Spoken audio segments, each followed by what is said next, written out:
ঈদের দিন থেকেই বিশ্বের দীর্ঘতম সমুদ্র সৈকত প্রাণ চাঞ্চল্যে ভরপুর।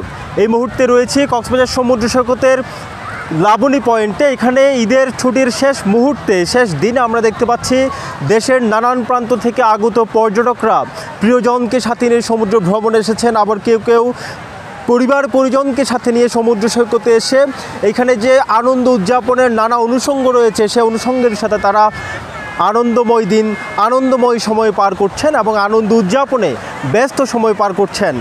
একটু ঠিক এই মুহূর্তে আমরা দেখতে পাচ্ছি কক্সবাজার সমুদ্র সৈকতের আকাশ কিছুটা মেঘলা রয়েছে। এই মেঘলা অবস্থায় সমুদ্র সৈকতের আকাশে সূর্যের যে লাল আভা সেটি আসলে দেখা যাচ্ছে না, তবে কিছুটা গোধূলির দেখা এখানে মিলেছে।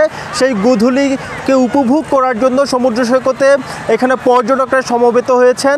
সমুদ্র সৈকতের লাবণী পয়েন্ট, কলাতলি পয়েন্ট, সিন পয়েন্ট, সুগন্ধা পয়েন্ট, সবকটি পয়েন্টে কিন্তু আমরা প্রাণ চাঞ্চল্য আমরা লক্ষ্য করতে পারছি।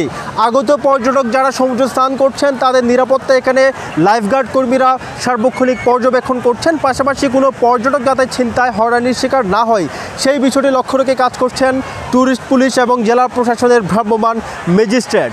আরেকটি বিষয় জানিয়ে রাখতে চাই, সৈকতের এ সকল পয়েন্ট ছাড়াও আশেপাশের যে সকল দর্শনীয় স্থানসমূহ রয়েছে, ইনানি পাথুরে বিচ, মেরিন ড্রাইভ সড়ক এবং রামুর বৌদ্ধ মন্দির, হিমছড়ি ঝর্ণা, মহেশখালীর আদিনাথ মন্দিরের দিকেও পর্যটকরা ছুটে যাচ্ছেন। এখানে যারা পর্যটন ব্যবসায়ী রয়েছেন তারা আসলে আমাদেরকে জানিয়েছেন, যেহেতু সিয়াম সাধনার মাস পবিত্র রমজান মাসে পর্যটক শূন্য ছিল কক্সবাজার সমুদ্র সৈকত, সেই দীর্ঘ এক মাসের নীরবতা ভেঙে ঈদের পরদিন থেকে এখন পর্যন্ত সমুদ্র সৈকত পর্যটক মুখর থাকায় তারা আসলে তৃপ্তির ঢেকুর তুলছেন। তারা বলছেন রমজানের সময় আসলে যে ক্ষতিটি হয়েছে, পর্যটক শূন্য থাকার যে ব্যাপারটি, সেটি আসলে এই দীর্ঘ সময় ধরে, দীর্ঘ ছুটিতে আসলে পর্যটকরা কক্সবাজার মুখী হওয়ায় বিপুল সংখ্যক পর্যটক আসায় সেই ক্ষতি আসলে তারা পুষিয়ে নিতে পেরেছেন বলে আমাদের কাছে তারা জানিয়েছেন। কক্সবাজার সমুদ্র সৈকতের লাবণী থেকে এটুকুই ছিল এখানকার সবশেষ।